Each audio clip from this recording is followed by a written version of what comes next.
Cedar Avenue. And that is where we are right now. So this is 326. Ilhan Omar was trying to pass $1.46 million of taxpayer. Wait, did you catch that? This address was supposed to be $1 million substance abuse clinic. But look at the sign. It's literally a local restaurant.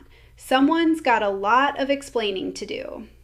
Ilhan Omar definitely committed immigration fraud against the United States of America. And I talked to Stephen Miller about this actually recently. We're trying to look at what the remedies are. That's the thing that we're trying to figure out is what are the legal remedies now that we know that she's committed immigration fraud?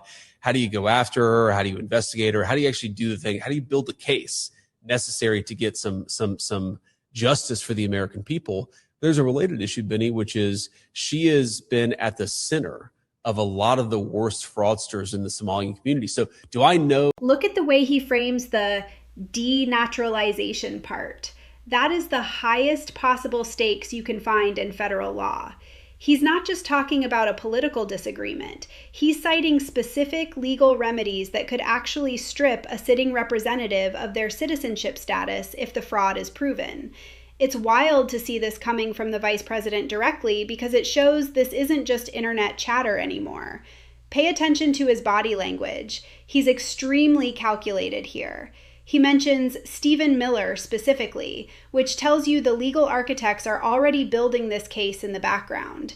If they actually have the proof of immigration fraud on those original forms, the legal dominoes are going to fall incredibly fast. You have to wonder how much of the community was aware of this while it was happening.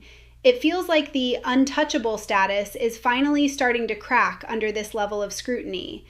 The floor is yours. The whole file is being reviewed. A lot of smart people are on it. Stay tuned.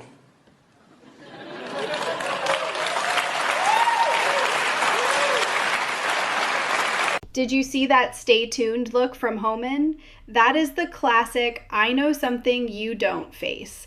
When the border czar says the whole file is being reviewed by smart people, he's signaling that the evidence has already moved past the discovery phase and into the tactical phase.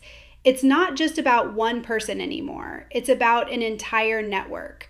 Notice how he doesn't give away the details yet. That's a surgical move to keep the targets guessing. If the Trump administration is actually sitting on the paperwork that proves she lied on her entry forms, we are entering uncharted territory for a member of Congress. The focus on the Somali daycare fraud in the same breath is no accident either.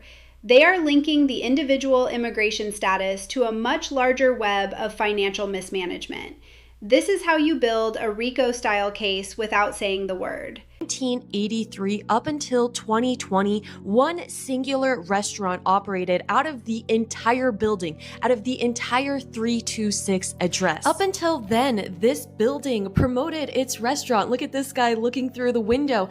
Up until 2022, when they begin to have some type of BLM thing and other political posters, that's when everything gets so out of hand. You guys are not going to believe the things in this video.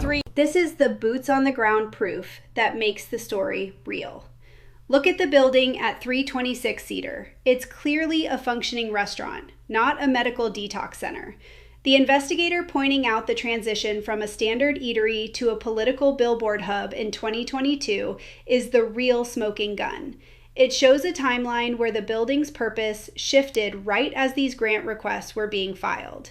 If you're a taxpayer, seeing $1.4 million earmarked for a clinic that doesn't exist while you're paying your bills is a gut punch. It's the visual discrepancy that kills the defense. You can't argue with a physical brick and mortar address that's serving food instead of treating patients.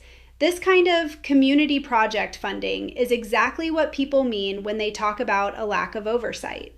The fact that it took an independent investigator to walk down the street and film it is the most shocking part of the entire ordeal. And thank you for having me.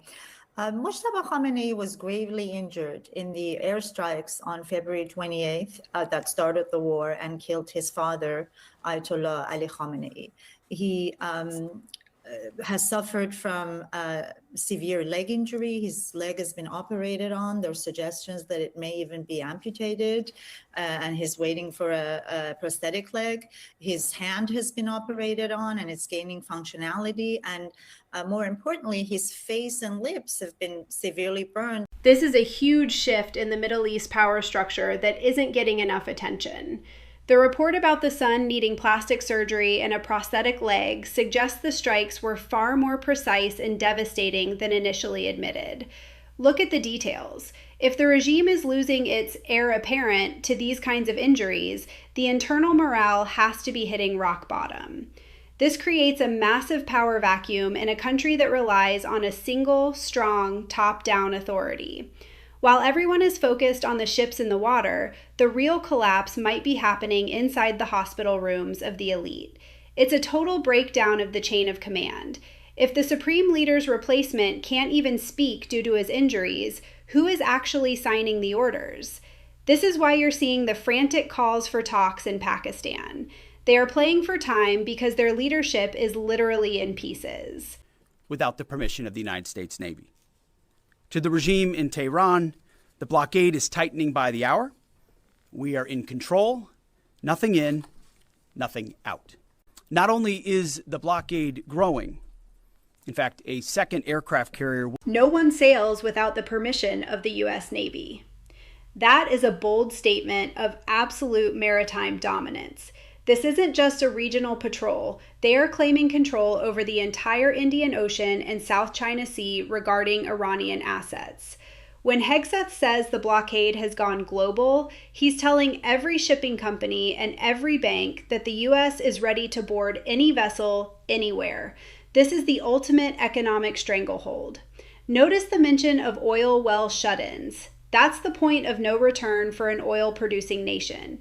Once you cap those wells under pressure, you risk destroying the infrastructure permanently. The U.S. is essentially telling them to choose between their nuclear program and the physical survival of their entire economy. It's the maximum pressure campaign on steroids, and with 3 carriers in the region, the military backup for those words is undeniable. This is moving fast. If you want the raw truth on these cases, you know what to do. Drop a comment and stay alert.